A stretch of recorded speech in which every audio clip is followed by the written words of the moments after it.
Just a disclaimer, I'm not a professional and I didn't study this sort of thing. This is just a quick rundown of my personal process of how I usually go about this sort of stuff.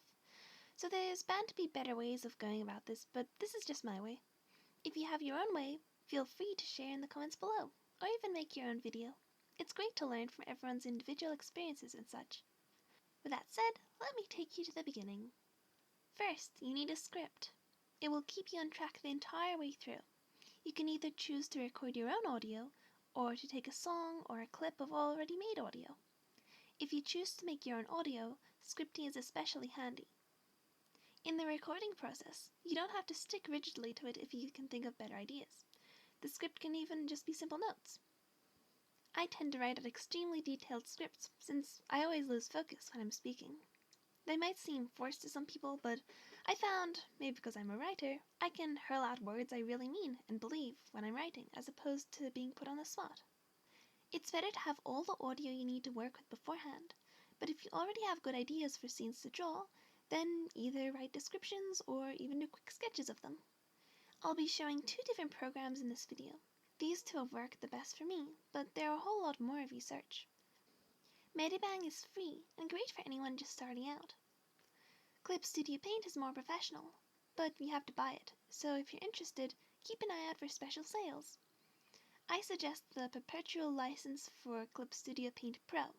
It allows a little bit of animation, but if you're just starting out, it may be easier to use a different program entirely for animation. If you don't have a drawing tablet, it can be pretty tedious to draw anything. I only got a tablet this year, so before that I used a mouse, and on Medibang I'd rely on Smoothtstroke. You can still make it work, especially with a lot of practice, but I highly recommend getting a tablet, even if it's something small and cheap to start out with. Pretty much anything is better than suffering with a mouse. It can be really demotivating and slow without one, and I've discontinued a lot of projects simply because using a mouse proved too much of a mental struggle. If you're using your phone or your iPad to draw and animate, then our process might be a bit different, as I'm only using a computer.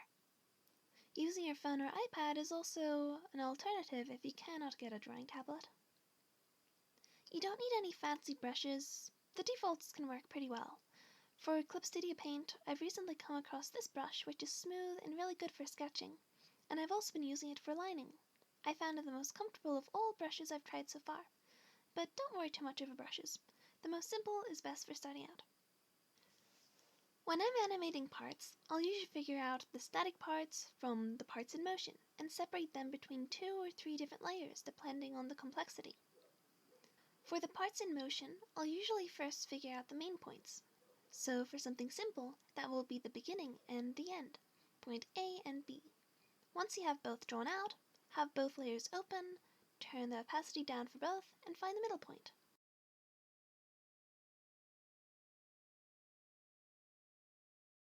Then close the point B layer and lower the opacity on the middle point. Then find the middle between that and point A and repeat on the opposite side. The more layers you have, the smoother the animation will be. Just make sure you don't have so much that it becomes clutter. For fast-moving animations, you can add in speed lines, like here when she's about to stab the rice cake, or here when the pencil is quickly moving from side to side. Stiffer objects can have stiff speed lines, but you could be more loose and goopy with more gelatinous objects, such as a bouncy ball, or slime, or water, or whatever. When you are starting out, there's no right or wrong as long as you're having fun. Everything's better with cute faces, though. Once you've got all your panels ready, now comes the tedious part. If you haven't been using an animation program, then you'll have to export each panel individually.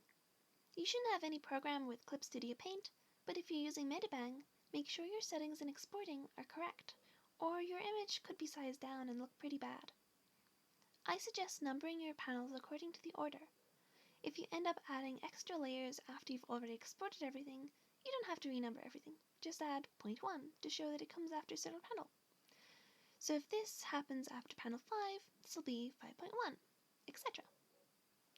Now that that's over, we can drag and drop all the panels and audio into our Movie Maker. I use the default Windows Movie Maker, but I'd imagine it isn't all that different from iMovie or some other movie making software. It's time to tune your panels to your audio. There isn't really a lot I can explain about this part, just have fun and experiment. Whenever there's an animation, have the panel time speed up. If it's a still frame, have it slow to match with whatever scene it's connected to. Make sure to listen over an exported test of your finished work. Sometimes the program might glitch out, and you'll find you need to reorder the timing of panels, so it's important to check the end product before you start celebrating. Once everything has been sorted, then you can celebrate. So, that's my usual process. Have fun. Bye bye!